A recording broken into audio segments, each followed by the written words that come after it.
Right then, it's that time of week again. It's book review day. It's a Monday. You know what happens on a Monday. And this week we're doing Ted Bundy, Conversations with a Killer by Stephen G. Michaud and Hugh Anynesworth. And these two are obviously reporters, investigators. And they decided that they wanted to hear about Ted Bundy's crimes from the man himself. And they told him that obviously he wasn't prepared to confess, so he could speak in the third person from a psychological perspective. If you didn't know, Ted Bundy was quite qualified in psychology, and he had a qualification in that area. So they asked him to come at it from a professional angle and detail these crimes and what went through the man's mind when he did these crimes, and the planning of the crimes and the afterthoughts and things like that. So if you ever wanted to hear about serial killers in their own sort of words, in their own perspective, this is, I think, as close as you're going to get with the Ted Bundy case. He details the planning of the crimes, the commission of the crimes, and then the aftermath, and how killing to him wasn't the thrill. The thrill was in possession of his victims, and the killing was just a matter of convenience, because it was, if I let this person go, if I let them live, I'm going to be found out, I'm going to be caught. So the killing was actually some more of a side aspect rather than the main thrill, if you will. And you see this man, and this is quite good, because a lot of books and a lot of movies and things, when it comes to serial killers, especially Ted Bundy, I find, they seem to sort of glorify the crime, seem to sort of make it out, it's almost cool to be a killer, it's almost a cool, glorious thing.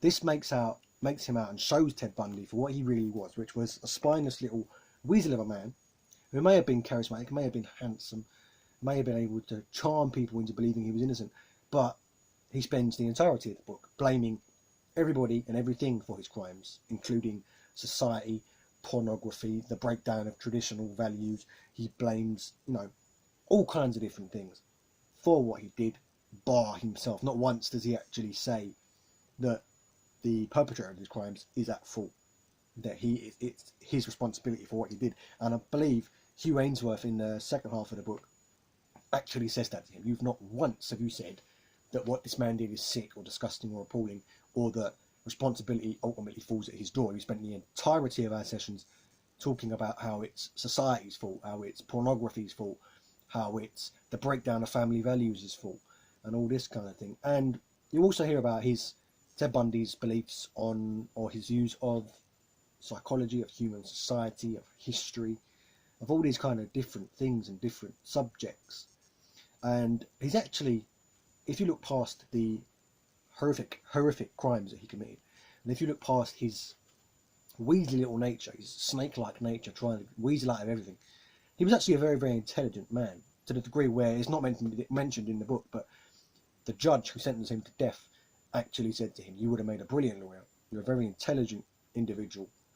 I would have been happy to have you serve on my bar." So he was a very intelligent man, very sort of clued up on certain subjects. And actually, when he talks to some degree about society and human society in particular, and he talks about the death penalty and his thoughts and views on the death penalty and all that, a couple of times he actually makes very, very fair points. And if this was a discussion about sort of human society or the death penalty or justice or crime, he would probably be able to hold his own in a debate on those subjects had he not gone down the route that he went down and horrendously murdered 30 young women. But that's definitely worth picking up and reading them over. It is now a Netflix series, the Conversation Tapes, I believe the series is called, the Ted Bundy, where you can watch it. I watched it, I found it very, very boring. I turned off very quickly after a couple of episodes, so I picked up the book and I thought, let's see if the book's any better, and the book was a lot better. And it's also been adapted into the film Extremely Evil, Shockingly Wicked and Vile. Extremely Wicked, Shockingly Evil, Vile. One of them, it's either one of them, with Zac Efron. And the film was quite good. I thought Zac Efron surprised me. I was dubious about his role as Ted Bundy because of High School Musical, sort of ruined him for me. But he did quite well, surprisingly well. And the movie was quite good. And go ahead and watch the movie if you haven't. Go ahead and watch the Netflix tapes and see what you think. I didn't like them particularly.